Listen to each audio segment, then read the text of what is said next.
Hello, ladies and gentlemen. Welcome back to the channel. I hope your day and your week have been going very well so far. We've got a new day, which of course means a new NBA player prop video to share with you guys. But first, as always, people, please make sure to go ahead and hit the subscribe button, hit that like button, and drop a comment down below. It helps the channel grow, and it really does mean a ton to us. With a new day comes some new opportunities to go ahead and make some money. This is day 2 of our November ladder challenge. It was a little bit of a sweat yesterday, but we did cash. Now, originally it was a 3-leg parlay. Sabonis wasn't even on the injury report, and then halfway through the day, he's out of the game. Also, in the Sixers game, I got scared because a lot of the guys were out. Embiid's out. And then I was like, oh, God, Edgecombe's going to take like 100 shots tonight. He took a healthy amount of shots, but he missed a lot of them. So Edgecombe's under cash. Isaiah Stewart's under his cash. It ends up, was originally a plus 390 parlay with 3 legs. Becomes a 2-leg parlay plus 246 odds. We look here at our November ladder results. So like I said, we started with 1 unit yesterday. We won 2.46 units. So you see the numbers in the parentheses there. That's our total profit so far in the November ladder challenge. Day 2, I told you guys yesterday, we're taking that initial unit that we had, putting it back in our pocket. Whatever happens today, tomorrow, the rest of this ladder challenge, you have broken even if you follow the strategy. We're playing with house money at this point. That's the best way to go about it. It makes it a little bit, not carefree, but, you know, if you do lose, let's say today or tomorrow, whatever, if we fall off the ladder at any point, you didn't lose any money on this ladder challenge. So take that initial unit, put it back in your pocket. Only use the 2.46 units that you won in yesterday's parlay. So if you bet $100, you won 246, but you're going to put that 246 on today's parlay. And as promised, because we won yesterday's parlay, we were going to give out an Amazon gift card to one lucky commenter. Shout out to Jakey06. Finally, a ladder video. We got this. I will be climbing till we reach the top. You have won a free $20 Amazon gift card. All you have to do is DM me on Instagram at TASOSPicks. We'll go ahead and get you that gift card. And if we cash today's parlay, one lucky commenter who comments ladder down below will win a free $25 Amazon gift card, up in the stakes a little bit there. So comment ladder down below for your chance to win a free $25 Amazon gift card if we cash today's parlay. All right, guys. Knock on wood if you're with me. Let's go ahead and dive into our day 2 November ladder challenge parlay. Jumping right into the outlier screen again, you know the rules. I stated them in yesterday's video. Every parlay must be 3 legs and a minimum of plus 150 odds. For today's parlay, especially challenging because there's only one game in tonight's NBA slate. We have the LA Clippers going on the road to take on the Phoenix Suns. 9 p.m. tip-off tonight. The first leg of our 3-leg parlay, we're going Devin Booker over 6.5 assists. I'm going to be honest, guys. This parlay was very hard to construct given the rules that I set for myself because it's the same game parlay. You only have one game to go off of. And honestly, they're not a ton of great matchups in this spot. But scared money, don't make no money. I still think I got a very valuable 3-leg parlay to share with you guys. So Devin Booker over 6.5 assists. We are using DraftKings for the parlay just like we did yesterday. This is an alternate line. We're grabbing it for minus 211 over on DraftKings. And the data is solid for the most part on this player prop. He has a 63% cash rate on this assist prop this year. 5 of 8 games. He's hit the over, averaging 7 assists per game this season. And the opportunities have certainly been there for Devin Booker. He's averaging 16.3 potential assists per game this year. He cashes half of those. Just half of those, we have an over hit on our hands here. Again, we only need him to get to 7 assists. He's averaging 7 assists per game. Just do what you do on average, and we have a cash here on our hands. From a head-to-head perspective, this is really what sold me on this player prop, if I'm being honest. Devin Booker has cashed this over in 4 consecutive matchups against the LA Clippers, including once this year. He already played back on October 24th. He had 7 assists in that game, which was a pretty big loss for the Suns in that one. He had 13 potential assists in that game. Decent number, but you see he's averaging about 14 potential assists per game against Clippers overall. He only played about 28 minutes also, so he didn't play as many minutes as you typically would expect him to. The game was a bit of a blowout. The Clippers are without Harden and Kawhi Leonard tonight, so I don't know if you'll see as big of a blowout as you saw back on October 24th. Suns also get Jalen Green back, so we'll see how it all goes. I think it's a pretty good prop. 7 assists. He is the point guard for this team. Look at the lineup. He is the Suns starting point guard. Their offense runs entirely through him.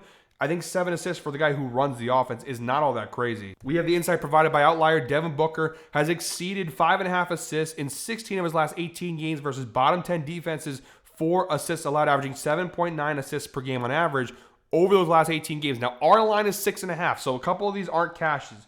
About 3 of them. Looks like 3 of these games here, you see he has 6. Those would not hit under this mark. But still, even removing those 3, that means he's cashed the over in 13 of his last 18 games versus bottom 10 defenses for assists allowed. The Clippers as a team, 26th in the NBA, giving up 28.3 assists per game. He's averaging just shy of 8 assists per game, so it's a pretty good matchup there. And if you look at the dashboard over at Guy Boston Sports, you see the Clippers this season dead last in the NBA over the last 7 games in terms of assists allowed to the point guard position. So a really good matchup spot there for Devin Booker. If he can't get 7 assists here, he's just on his Kobe time, and he's being a bit of a ball hog. I think Devin Booker, to get 7 assists, is not that crazy. All right, guys, our second leg of our 3-leg parlay, we've got Ivica Zubac here over 10.5 rebounds. And I'll be honest, guys, it's the scariest leg of the parlay for sure.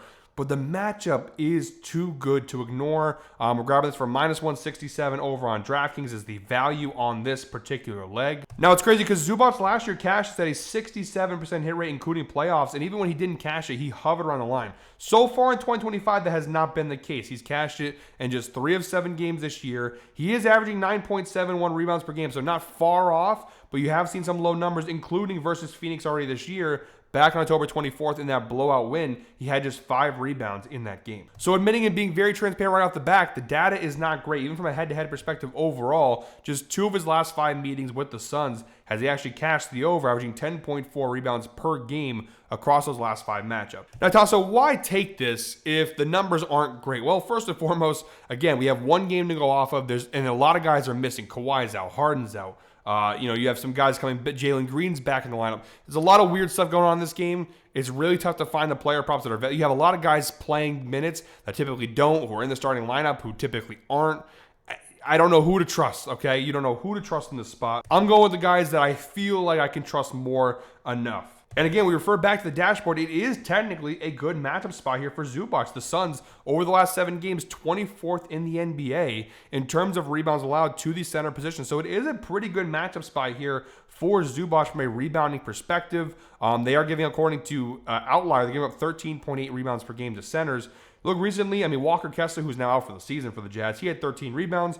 Nurkic had 13 rebounds for the Jazz also. Walker Kessler alone has been dominating this matchup. But you do see a lot of green. Centers have been traditionally cashing their overs. Wembanyama only had 9 the last time out. We also have the insights provided by Outlier, though, in this spot, which do state that Zubac has exceeded 10.5 rebounds in 9 of his last 11 games on the road, averaging 12.4 rebounds per game over his last 11 road games. That includes playoffs, obviously, but it's pretty good numbers across the board here for Zubac from, like I said, last year's perspective.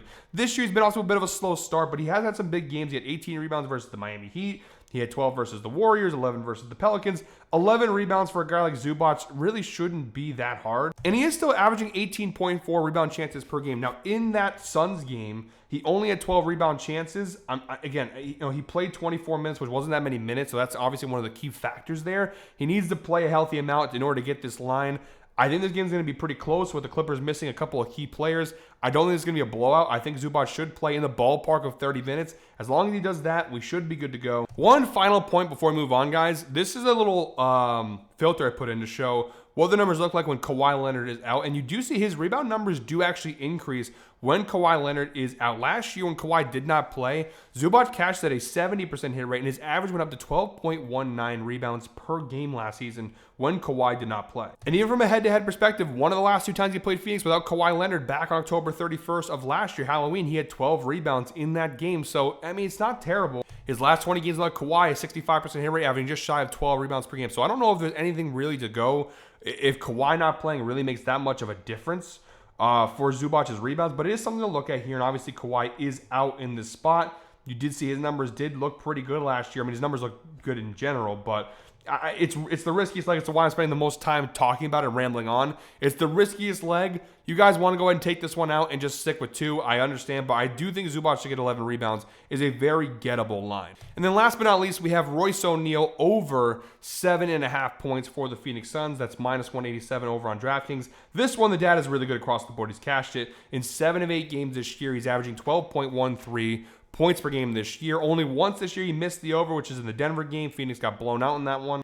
Besides that, he looked really, really good from a head-to-head perspective. This, of course, dates back to last season as well. But he did cash this in 4 straight games against the Clippers. So good head-to-head data, good overall data so far this year. I mean, each of his last 5 games, he's cashed the over. We also have this insight provided by Outlier, which states that Royce O'Neal has exceeded 9.5 points in 5 of his last 6 games at home. Again, we have it at 7.5 points, but he's actually exceeded 9.5 points in 5 of his last 6 games at home.